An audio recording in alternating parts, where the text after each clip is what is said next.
বিসমিল্লাহির রহমানির রহিম। প্রিয় দর্শক শ্রোতা, আসসালামু আলাইকুম।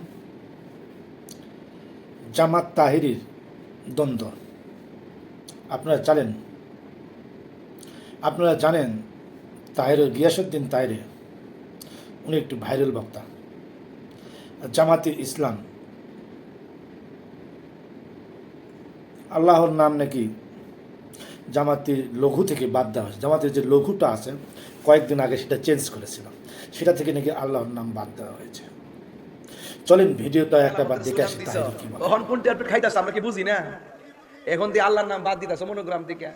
এখন ফাতিকজন চাপ দিছে, পরে আবার পরিবর্তন করবার লাগে রেডি হইছো। সব করবা, আমরা সব জানি। নীল নদের পানি যেমন নীল না, তোমরার মুখের ইসলামও ইসলাম না। প্রতিষ্ঠান ডিরেক্ট দখল করছো এতদিন গোপনে গোপনে লুঙ্গির তলে থাকিয়া। হ্যাঁ, লুঙ্গির তলে থাকিয়া সারা জীবন ট্যাবলেট খাইছো, বান্ডেল খাইছো। দেখলেন তো আপনার তাহেরির বক্তব্য।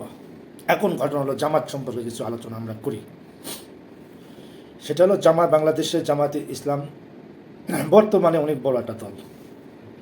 বিগত সরকারের আমলে নিখোঁজ একটা দল ছিল, তার নাম ছিল জামাতে ইসলাম।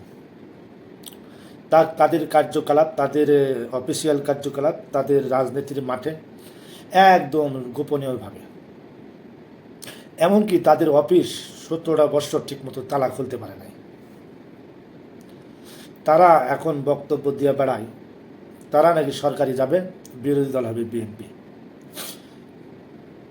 বর্তমানের জামাতের যে অবস্থা, এটা বাস্তবতা মেনে নিতে হবে। সেটা দেখুন, জামাতের অবস্থা বর্তমানে খুবই শোচনীয়। কারণ পরিস্থিতি আজ থেকে 8 সপ্তাহ আগে অনেক ভালো ছিল। কেন ছিল ভালো জানেন?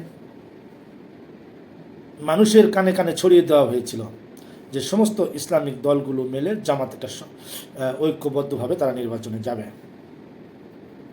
সেটা হলো ইসলামী আন্দোলন আছে, হেফাজত ইসলাম আছে, চরমনায় আছে, অনেক ছোট বড় দল আছে। এদেরকে একসাথে নিয়ে ঐক্যবদ্ধভাবে নির্বাচনে যাওয়ার একটা কথা ছিল। এর জন্য কিছুটা ফিল ভালো ছিল জামাতের। কিন্তু বর্তমানে পরিস্থিতি জামাতের খুবই শোচনীয়, এটা মেনে নিতে হবে। তবে এই অবস্থা থেকে উত্তোলন করতে জামাত আর পারবে না।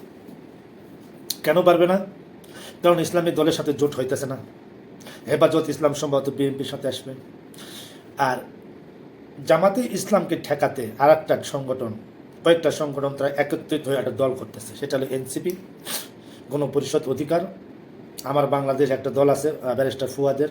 এই কয়েকটা সংগঠন মিলে এক ঐক্যবদ্ধভাবে এরা বিরোধী দলে চলে যাবে, বিএনপির এগেনিস্টে।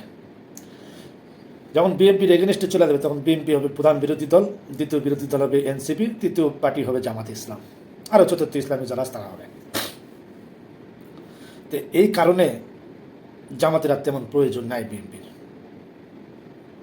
কারণ কয়েকদিন পেপার পত্রিকায় অনলাইনে জামাত একবারে ফাটা ফেলাইছে। কিন্তু বর্তমানে পরিস্থিতি খুবই শোচনীয়। এখান থেকে আর উত্তরণ জামাত করতে পারবে না। কারণ মানুষ এখন আর জামাতকে চায় না। আজ থেকে 1 মাস আগে জামাতের ভক্ত ছিল মানুষ, কিন্তু বর্তমান পরিস্থিতি জামাতের কার্যকলাপ আর মানুষ মুখ ফিরিয়ে নিচ্ছে ধীরে ধীরে। এটার থেকে উত্তরণ কেন করতে পারবে না জানেন? কারণ কয়েক দিনের মধ্যেই দেশনায়ক তারেক রহমান সাহেব দেশে ফিরবে। তিনি দেশে ফিরলে আরও প্রেক্ষাপট চেঞ্জ হয়ে যাবে। এই কারণে তো ভিডিও লম্বা হয়ে যেতেছে। সবাই ভালো থাকবেন। আল্লাহ হাফেজ। The next day.